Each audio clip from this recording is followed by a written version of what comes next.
Finally, the virtual power shop is here, guys. Are you feeling stuck, insecure, or maybe second guessing some choices in life? Visit thevirtualpowershop.com to enroll in your 22 module course. It's self-paced and available on your terms. What's your well-being worth? Act now for a limited time offer. It's half off the regular $299 price. Your personalized journey is available for only $149. Step into a brighter, empowered future. Thevirtualpowershop.com. Get unstuck. I'm Alma Lee. I'm a psychotherapist and transformative lifestyle resiliency coach and author, and I want to help you reach your goals by teaching you how to step outside of those fear-based mindsets and into your powerful, loving self. Let's get started. What lights the fire in your soul?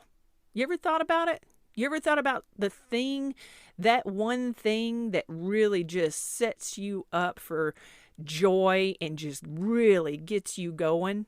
What is that? Do you have something in your life that just, for whatever reason, just lights you up? Do you have that? What is it? What's your passion? Let's get into it. Let's talk about passion. I had a person ask me the other day, Alma, what are you passionate about? What are you passionate about? And it was funny because I was like, well, I love to help people. And they're like, yeah, well, that's what you do. That's your job. You're a psychotherapist. You're a coach, a consultant.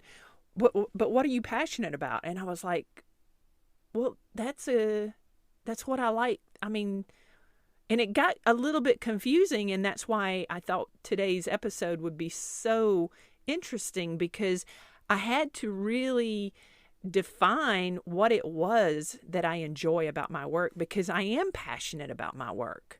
That's the thing, is that I have actually found something that I don't avoid it. I don't feel like, I got to go to work. This is garbage. I hate my job, this, that, and the other. I don't feel that way at all. I love what I do. But the question was, what are you passionate about? And that put me into a space where I actually had to sit down and think about it and dissect it and find out, what is it about my work that lights me up? And so here's what I've come to conclusion, right? So my passion is to inspire other people. That's it. And I've always really known that, but I just never really sat down and thought about it as my passion. And I want to engage you in considering what your passion is. And keep in mind too, I never want anybody to feel judged and feel like, well, I don't have a passion. I have a job and I have responsibilities and I don't know what sets me up. That's fine too. That's the whole purpose of listening to this, is to get you to start considering finding it, because it's out there. I believe that we all have something that we can be passionate about, even if we are not actively engaged in it. You see? You feel me? I believe that life without passion is dull and unrewarding to a degree. I mean, if you're going through life in a humdrum existence, and maybe you're feeling some depressive episodes, or maybe you're having some anxiety, and maybe you are constantly in a space of fear of rejection, fear of judgment, that can be the markers of living in a space without passion. And I know that's how I would feel. And that's how I have felt in the past. And feeling like everything that I did was more or less an obligation, as opposed to something that I felt just really just fueled my fire. Just lit me up from the inside out. And this whole thing, and this ties into my passion, right? Inspiring other people. So that's why I do this podcast. I do this podcast because I want the folks that I interact with to have an opportunity to shift their perspective, to shift your perspective, to take away something that gets you thinking a little bit differently in a more productive way, and that ultimately improves the condition of your life. Because, I mean, why else? What's the point of life if you're not living passionately? And it's, again, not a judgment, because if you are living in a space where you feel like there's no passion, that doesn't mean you can't change, right? That doesn't mean you can't shift out of that mindset, right? What's stopping you?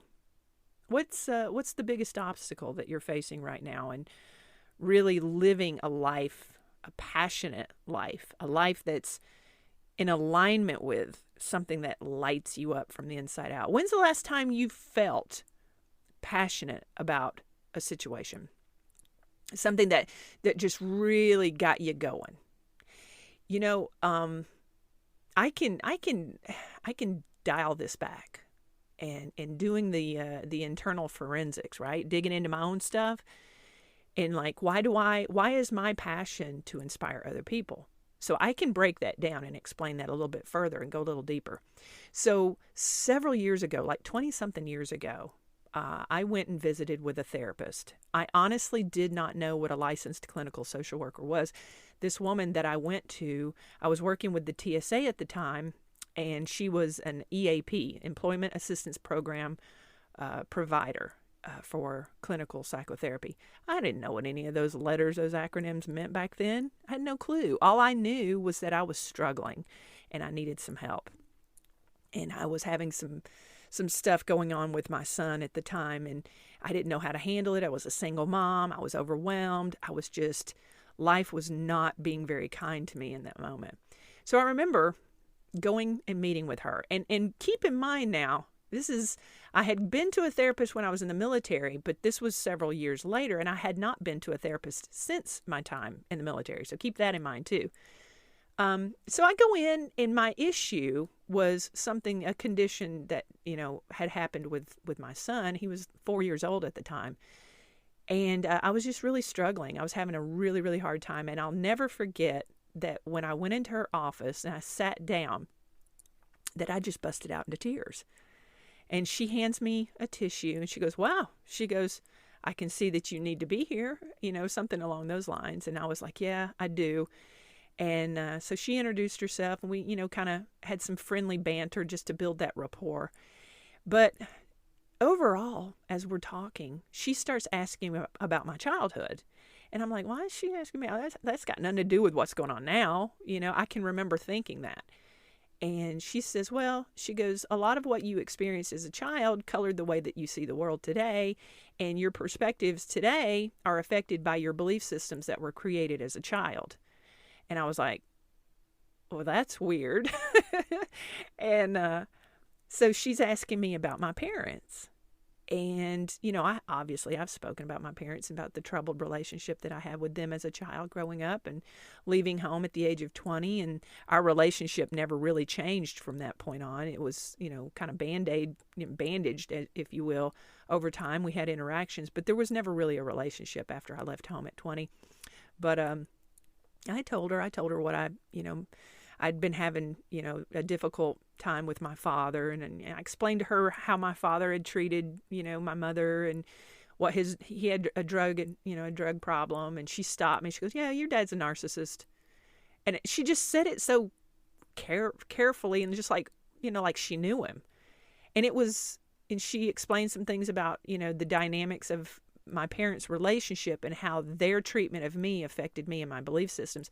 All I knew with all of the jargon and all of the banter was that in that moment, the very first time ever in my life, I felt seen, I felt heard, I felt validated, I felt like I wasn't crazy, I felt like I had some worth, I felt like she made me feel like I was normal. She made me feel like I deserved everything that I had always been fighting for.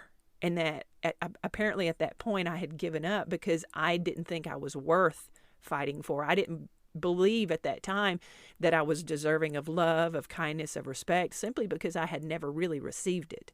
And I had never really enforced a boundary in my personal relationships as an adult in order to attain it either, because I didn't believe I deserved it. We're mirrors. We draw in what we believe we deserve. And so she was just so, she was just so confidently saying, yeah, this is this, and this is this, and this is why you're acting this way, and this is why you feel this way. All I know is that in that moment, I was like, my heart was so full. And it was the absolute first time ever in my life that I felt like I was okay. And it was I felt like I was floating, to be honest. I really did. I was like, this is it. This is what I've been searching for. My whole life was just to have that understanding. Like, I'm not crazy. I mean, I might have been crazy, but you know what I mean. I'm not the crazy person I thought I was. And she saw me. She saw me. She heard me. And she was so, salt of the earth, matter of fact about her delivery. She wasn't like, oh, you poor thing. You deserve love. You deserve kindness. It wasn't any of that. She was just like, yeah, you were raised by a narcissist, and this is why they did what they did. And, you grew up feeling this way because this is, what they were focused on. And you didn't get the things you deserved because of A, B, C, and D. And she just went on and on and on. And she said it like it was just, it's just Tuesday. It's not a big deal. I mean, what's the big deal? It was her delivery made it so normal for me that I just felt safe. And I felt like I can move through life and be a normal person. You mean I can actually have normal relationships? You mean I can actually live my life? So that experience for me was what set me up for success moving forward. Now, at that point in time, I had no idea or inclination that I would ever become a therapist myself, but I just remember the shift. There was a fundamental shift.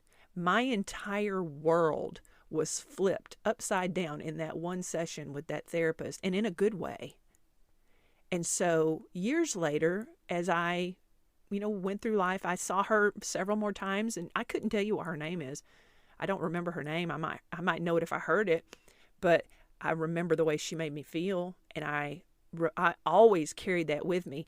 I carried that with me all the way through grad school when I was becoming a clinical social worker.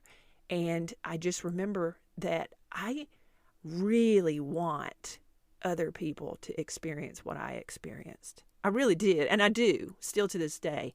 And I got to say, nothing is quite as rewarding as seeing that light go off in someone's eyes when I provide them with a similar level of validation and explaining to them why they're struggling, explaining to them why they're having a difficult time, and to do it kind of in the same frame, the very salt of the earth, I don't sit there and go, oh, you poor thing, I'm so sorry. No, I'm just like, hey, this is why this is happening. It's happening because you have this, and this happened because of this, and then just breaking things down to them, and just like a math teacher or a science teacher would, and then watching it's a subtle thing. It's a subtle transformation, but to see people's faces change from that furrowed brow to a relaxed place where their eyes get a little bit bigger, their eyes open up, and it's like you see a light go off,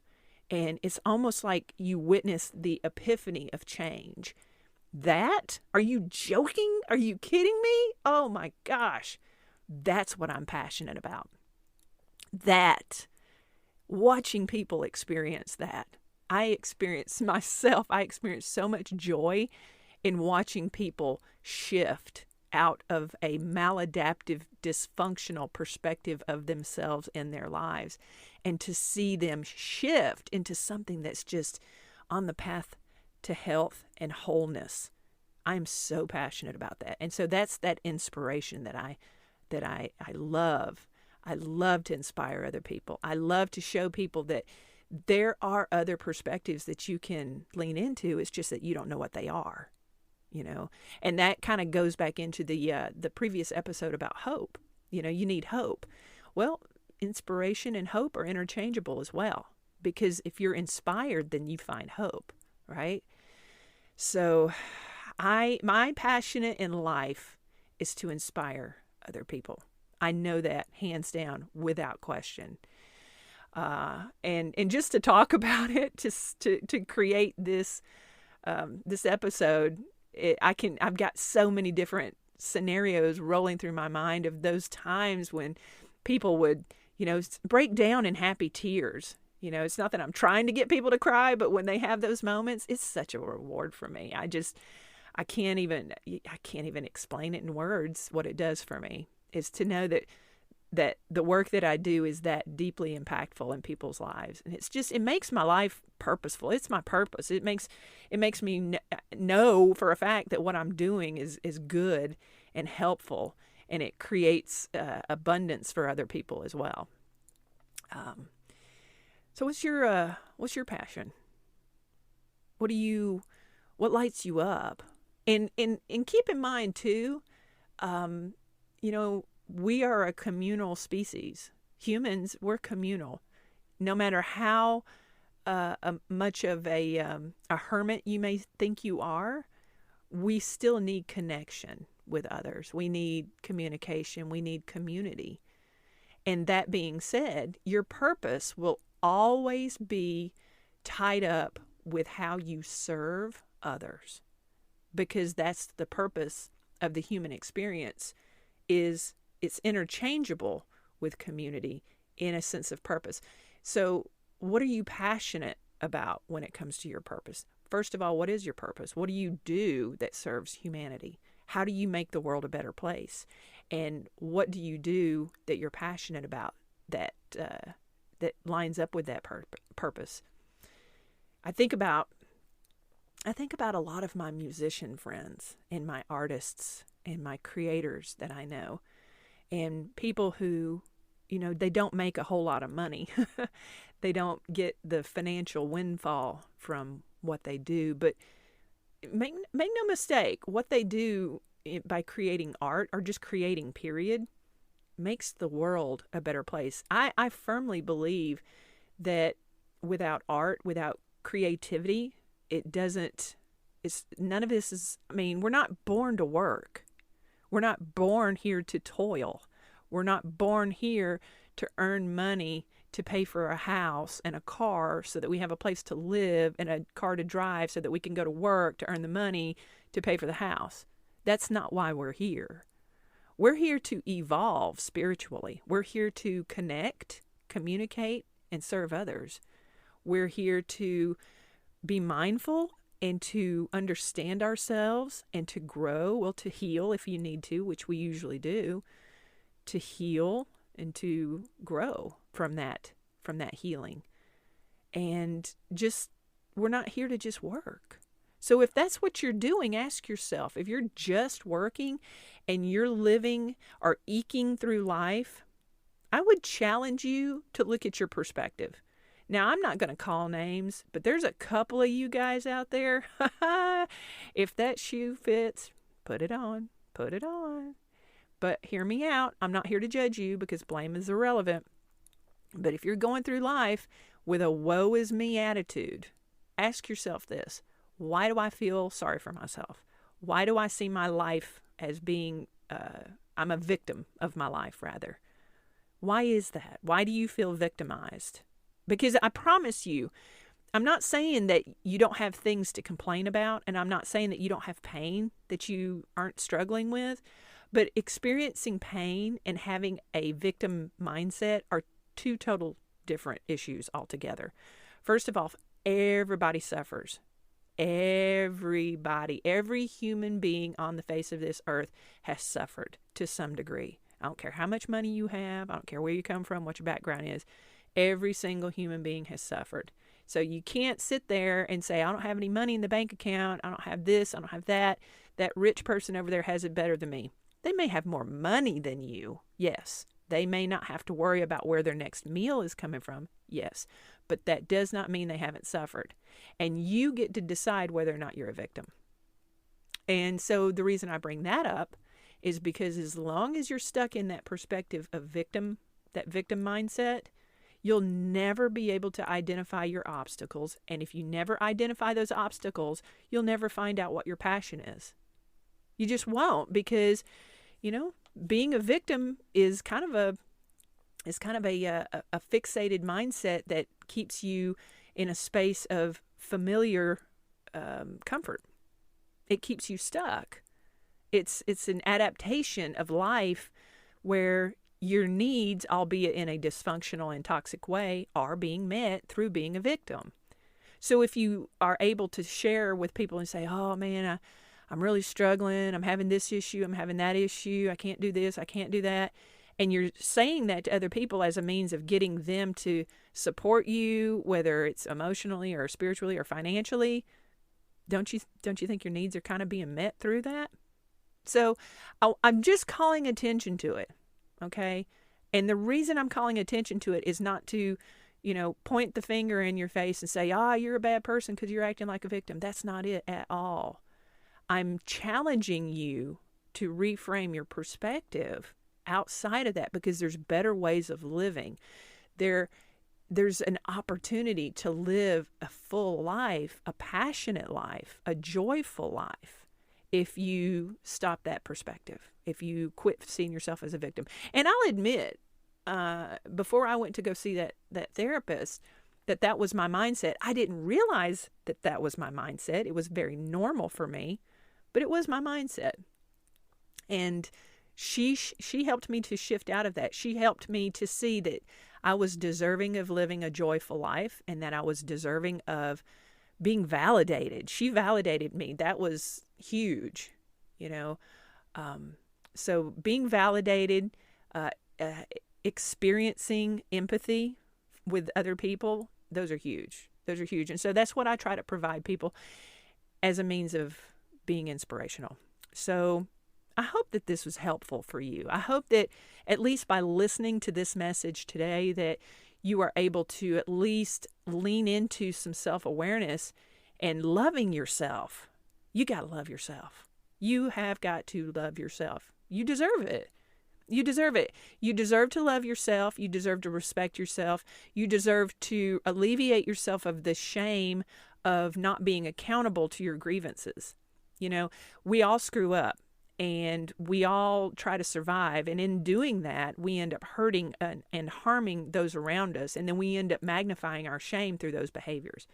All I'm doing here today is to challenge you to look at those elements, look at the things that you need to clean up.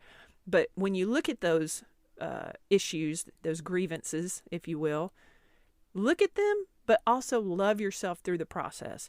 Allow yourself to clean up the mess. Allow yourself to be responsible and apologize and be culpable and be accountable to the things that you've done while loving yourself, while not beating yourself up. Because the sooner you do that, the sooner that you accept that you have a right to live passionately, that your life just improves exponentially just by the sheer shift of your perspective on how you look at that. What's your passion? You deserve it. All right. From fear to love. This has been an LBM production. Please like, subscribe, and share this show. Thanks for listening.